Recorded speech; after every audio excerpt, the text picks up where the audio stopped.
platoon. And where are you? Right there. Yeah.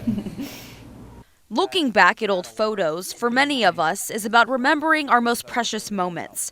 Weddings, our kid's first day of school. For 29-year-old Jacob Spraggins, pictures are reminders of how far he's come.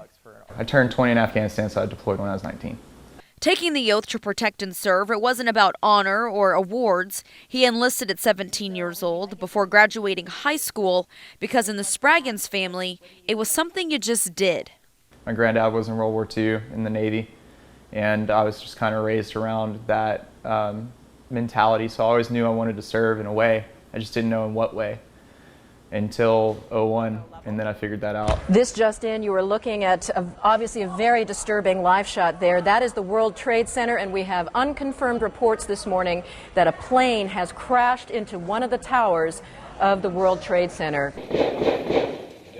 Thousands of U.S. troops deployed to Afghanistan in the wake of 9/11. Our nation's military aggressively infiltrating the country to dismantle al-Qaeda and the Taliban.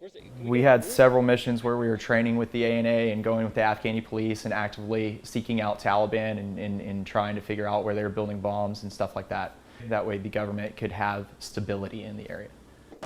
Although his time in Afghanistan was brief, Spraggins says the mental trauma he endured is a fight he's still battling nearly 10 years later. Such a toxic stigma mentality you have to keep when you're always being aggressive or on edge, or you're looking everywhere for a threat. You know, if you're always looking for a threat, then you're going to be a threat. It's just going to be that mentality all the time. So if you can never get out of that, then how are you ever going to cope with whatever you went through before?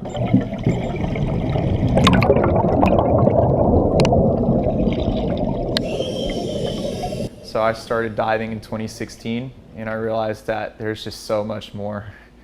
You know, when you go underwater for that first time and you hear your breath, and it's you, the fish, the ocean, nothing else that's going to change what you're doing the next 30 minutes.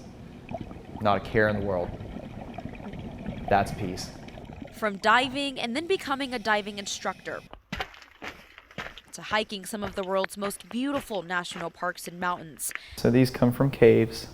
Spraggins found a new passion, so much so he enrolled at MCC to study geology. When you learn about 3 billion to 4 billion years worth of time, all of a sudden your life just seems so insignificant. His passion for nature's beauty turning into purpose, giving his life new meaning outside of the military.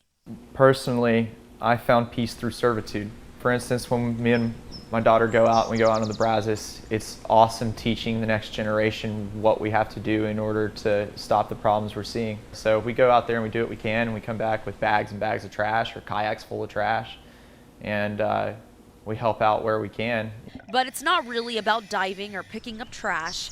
For vets like Spraggins struggling, it's about finding peace, something that helps you heal. Realizing that you can get away from these things and that there's a greater purpose and a greater life that you can find again. His life, a testament.